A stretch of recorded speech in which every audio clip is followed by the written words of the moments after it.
জাতীয় ঐক্যমত্য কমিশনের পক্ষ থেকে আবারও আমি জাতীয় নেতৃবৃন্দকে আন্তরিক ধন্যবাদ জানাই। আপনাদের বিবিধ ব্যস্ততা, সাংগঠনিক ব্যস্ততা, বিশেষ করে জুলাই মাসের এই সময়টিতে এবং আগামী দিনগুলোতে নিঃসন্দেহে নির্বাচনী প্রস্তুতির দিক থেকেও আপনাদের বিভিন্ন রকম ব্যস্ততা থাকা সত্ত্বেও আপনারা নিয়মিতভাবে এই আলোচনায় অংশগ্রহণ করছেন, সেটা বারবার প্রমাণ করছে যে আপনারা আন্তরিকভাবে এই সংস্কার প্রক্রিয়াকে, তার এজেন্ডাটা তৈরি করার ব্যাপারে, বাংলাদেশের একটা ভবিষ্যৎ পথরেখা তৈরির ক্ষেত্রে আপনাদের যেই আন্তরিক, সাংগঠনিকভাবে এবং ব্যক্তিগতভাবে আপনাদের যে অংশগ্রহণ এবং আপনাদের যে কমিটমেন্ট আছে সেটা স্পষ্ট।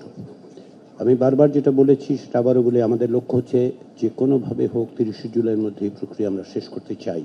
তার কারণ হচ্ছে এই যে প্রক্রিয়াকে বিলম্বিত করা প্রকৃতপক্ষে অন্যান্য সাংগঠনিক কাজ, নির্বাচনী প্রক্রিয়া ইত্যাদির মধ্যে আপনাদের অংশগ্রহণের অর্থে সেটা বিলম্বিত হচ্ছে, সেটা আমরা চাই না। জাতীয় ঐক্যমত্য কমিশন চায় না এবং আমি নিশ্চিত যে আপনারাও চাচ্ছেন না। সেদিক থেকে বিবেচনা করে আমাদের যে মৌলিক বিষয়গুলোর ব্যাপারে আমরা আলোচনা করছি সেগুলিতে যদি দ্রুত আমরা একটা ঐক্যমত্যের জায়গায় আসতে পারি, তাহলে আমাদের পক্ষে খুব সহজেই এই পর্বের এবং এই পর্বের একটি যৌক্তিক সমাপ্তি এবং একটি জাতীয় সনদ তৈরি করা সম্ভব হবে। আমাদের সামনে যে বিষয়গুলো আছে, ইতিমধ্যে আমরা বেশ কয়েকটি বিষয়ে, যেগুলো মৌলিক বিষয় নিঃসন্দেহে, সেগুলো এবং তার পাশাপাশি সেগুলোতে আমরা একমত হতে পেরেছি। কিছু বিষয়ে আমরা খুব কাছাকাছি অবস্থানে আছি। আজকে আমরা যে সমস্ত বিষয়গুলো আলোচনা করব তার মধ্যে দুটো বিষয় আসলে আমাদের গত কয়েকদিনের আলোচনায় আমরা যথেষ্ট পরিমাণে কাছাকাছি অবস্থানে আছি। সেদিক থেকে আমরা বিবেচনা করছি যে আজকে যদি প্রধান বিচারপতি নিয়োগ এবং জরুরি অবস্থা বিষয়ক আলোচনাটায় একটা সমাপ্তি টানতে পারি। আমাদের পক্ষ থেকে আপনাদের গত কয়েকদিনের আলোচনা, পূর্ববর্তী প্রস্তাবগুলোর বিবেচনায় আমরা যেটা তত্ত্বাবধায়ক সরকারের কাঠামো, কিভাবে নির্বাচন হবে, কিভাবে প্রধান উপদেষ্টা নিযুক্ত হবেন, সে বিষয়গুলো নিয়ে একটা প্রস্তাব দিয়েছি।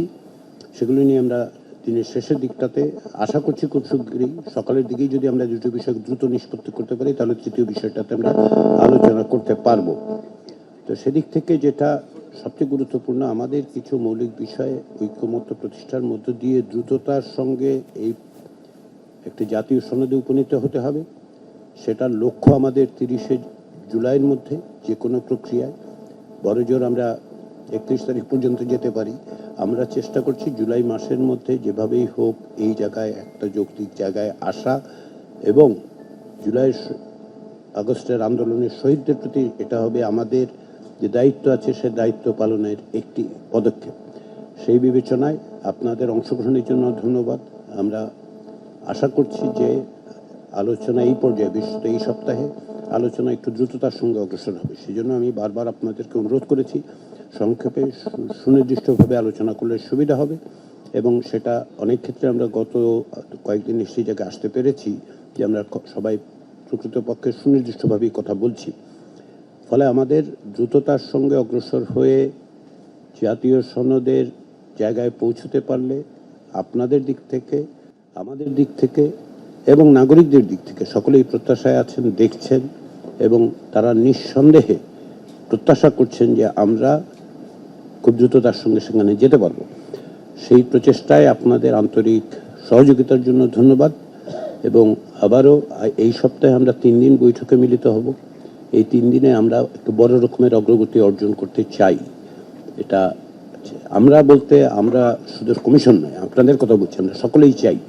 সেই জায়গাটাতে আমাদের আসতে হবে, সেটা প্রত্যাশা করে সবাইকে আবারও ধন্যবাদ জানিয়ে আমি আমার বক্তব্য শেষ করছি।